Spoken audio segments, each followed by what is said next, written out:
श्री संत एकनाथ महाराज जेव्हा त्या समाधीमध्ये पोहोचले तेव्हा त्यांना जे दिसलं ते वर्णन करतात.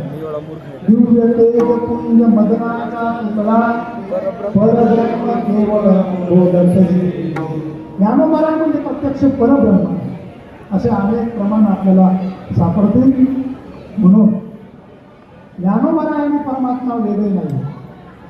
दोघांचं साम्य जर आपल्याला बघायचं असेल तर अनेक पद्धतीने देवाचं आणि ज्ञानोबायांचं साम्य आपल्याला बघता येईल. भगवान परमात्म्याचा अवतार होतो. भगवान परमात्मा म्हणतात की संभवामी युगे युगे किंवा अवतरे ही युगायुगी मी अवतार घेतो. तसं संत देखील जेव्हा पृथ्वीतलावर येतात तेव्हा ते अवतारच घेतात. अवतार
देवाचा देखील अवतार आणि संताचाही अवतार.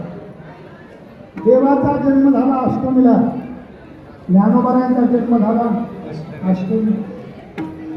देवाचं मूळ स्वरूप विष्णू स्वरूप आणि ज्ञानोबायांचं मूळ स्वरूप विष्णू स्वरूप. महाविष्णूचा अवतार सखा माझा ज्ञानेश्वर. देवाचा जन्म रात्री 12 वाजता, माऊलींचाही जन्म रात्री 12 वाजता. देवाच्या जन्माच्या वेळेस देवाचे माता पिता संकटामध्ये होते.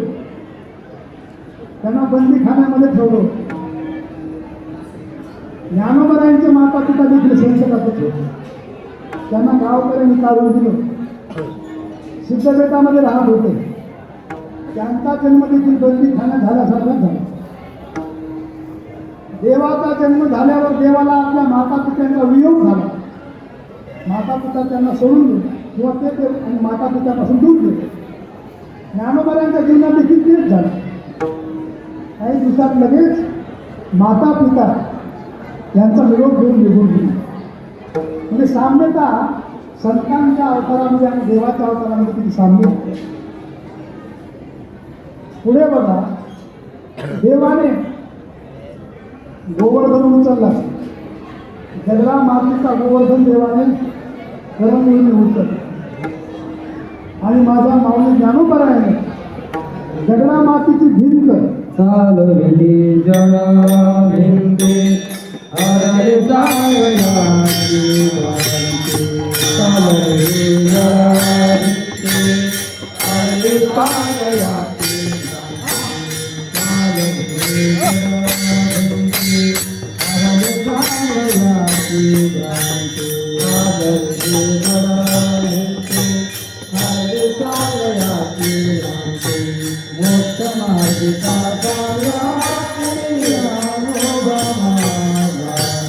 मोक्ष मार्गी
गोवर्धन पर्वत उचलला. माऊली ज्ञानेश्वर महाराजांनी दगडमातीची भिंत उचलली म्हणण्यापेक्षा देव तरी पर्वताच्या खाली होते, परंतु आमचे माऊली भिंतीच्या वर बसलेले असते. अनेक सामने आपल्याला सांगता येते. देवाने जेव्हा आपल्या गुरुकडे शिक्षणाकरता गेले, देवाने आपल्या गुरुचा मृत पुत्र जिवंत केला आणि आणला. मृत पुत्र आणला. देवाने आपल्या गुरुचा मेलेला पुत्र जिवंत करून आणला. सर्वांना माहित आहे.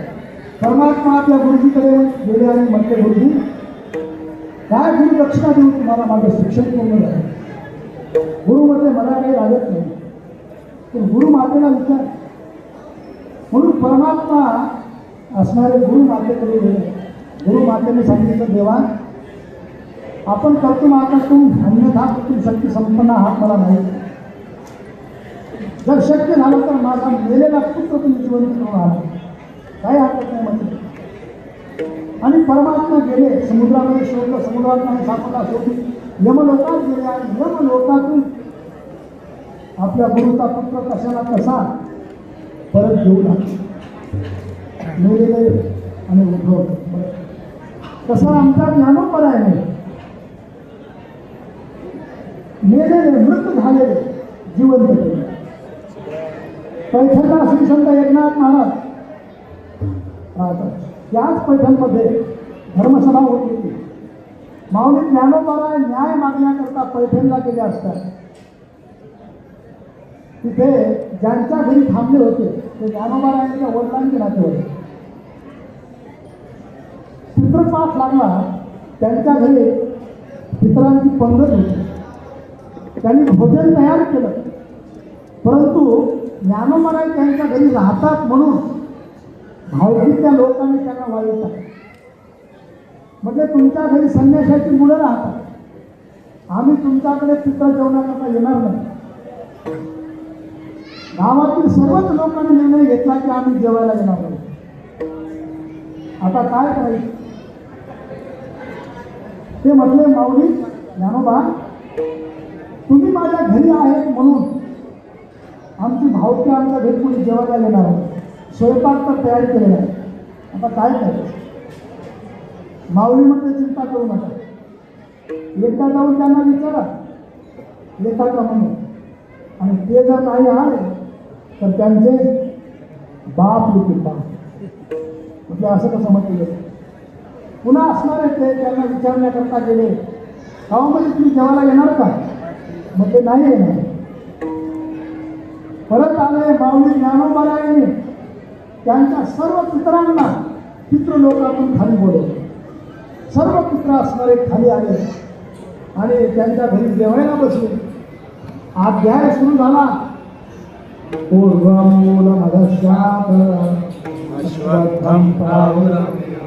हा ध्वनी त्यांच्या कानावर पडला. म्हटले, आपल्यापैकी कोण जेवायला गेले बघून येऊ. म्हणून बघण्याकरता गेले आणि खिडकीतून बघितलं. ज्याने बघितलं त्याचाच मेलेला बाप तिथे दिसला. त्यांनी जेवायला आलेले आहेत. अशा प्रकारे ज्ञानोबरायांचे चमत्कार आहे. त्याचप्रमाणे श्री सच्चिदानंद बाबा मृत झाले होते. त्यांची प्रेत यात्रा चाललेली होती. त्यांची धर्मपत्नी सती जाण्याकरता सर्व सुवासिनीचे शृंगार करून निघालेली.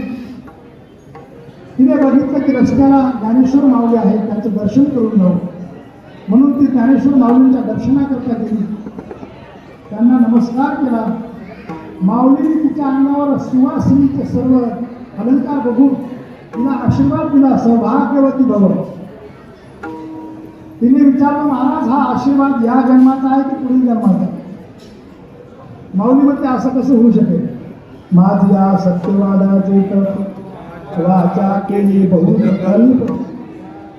माझी वाणी कधी असत्य होणार नाही. हा आशीर्वाद याच जन्माचा आहे. ती म्हणजे महाराज ही जी प्रेत यात्रा चाललेली आहे ना, ते माझे पती आहेत, त्यांच्यासोबत मी सती म्हणून चाललेली. माऊली म्हणजे असं होऊ शकत नाही, त्यांना ते घेऊन या. असणारं ते प्रेत जेव्हा आलेलं आहे माऊलीने विचारलं काय यांचं नाव? म्हटलं यांचं नाव सच्चिदानंद. अरे म्हटलं जो सच्चित आनंद स्वरूप आहे तो कसा मृत होऊ शकतो? उठ सच्चिदानंदा उठ. ज्याप्रमाणे झोपेतला मनुष्य उठावा त्याप्रमाणे बाबा उठले आणि तेच बाबा ज्ञानेश्वरीचे लेखक झाले. शके 12 शके 12 तैका केली ज्ञानेश्वरी सच्चिदानंद बाबा दरे लेखक उठाला. देवाचं सामर्थ्य आहे मृत जिवंत करायचं. माऊली ज्ञानोबराने मृत जिवंत केले म्हणजे एकच आहे. परमात्म्याचा सखा उद्धव महाराज होते. द्वापार युगामध्ये देवाचा सखा मित्र कोण होता? उद्धव. आणि ज्ञानोबरांच्या काळामध्ये तोच सखा परत आला. तेच उद्धव महाराज या कलियुगामध्ये, तेच सतयुगामध्ये प्रल्हाद होते, तेच त्रेतायुगामध्ये अंगद होते, तेच असणारे द्वापार युगामध्ये उद्धव झाले आणि तेच उद्धव महाराज या कलियुगामध्ये माऊली ज्ञानोबरांच्या सोबत नामदेवरायाच्या रूपाने आलेले आहेत आणि ते नामदेवरायांचे सखा झाले. सखा विरला ज्ञानेश्वर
असे भगवान श्रीकृष्ण आणि श्री संत ज्ञानेश्वर महाराजांचे अनेक सादृश्य आपल्याला सांगता येते.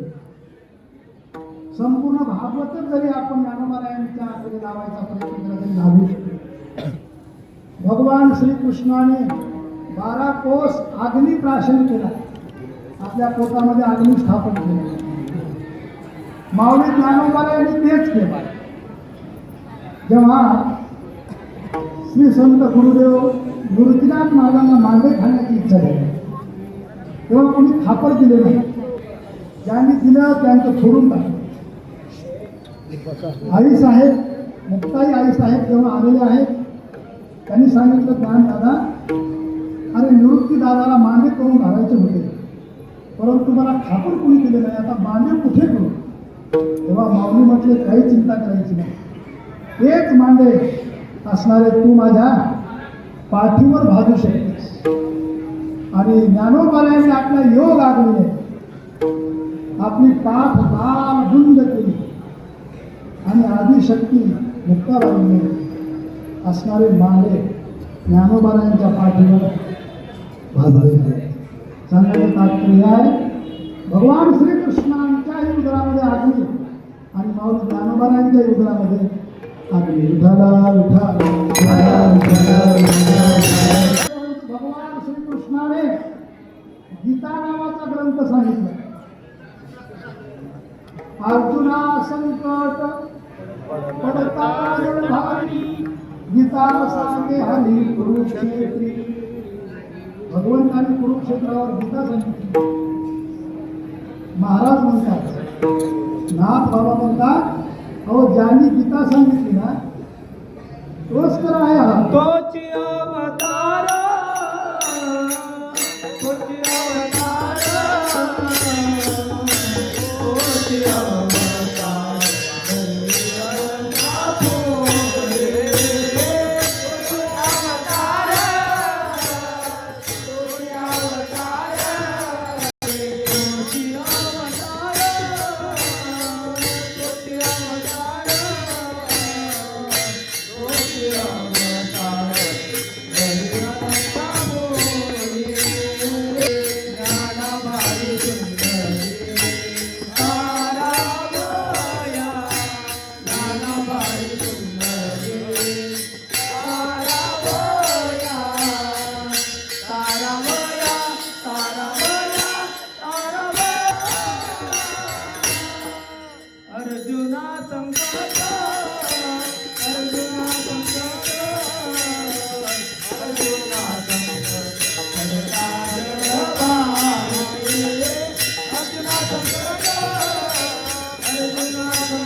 गीता मराठीचा आहे.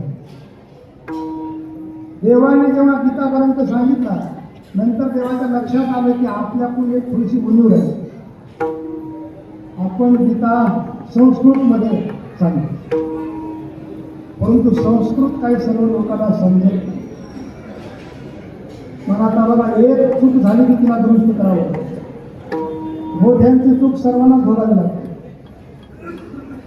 जर एखाद्या पंतप्रधानाकडून चूक झाली तर सर्व देशाला भोगावी लागते. मुख्यमंत्र्याची चूक सर्व राज्याला भोगावी लागते. तसं आता देवाची चूक, देव म्हणजे माझी चूक मी दुरुस्त केली म्हणून मराठीमध्ये करण्याकरता आणि ज्ञानोबारायांच्या रूपात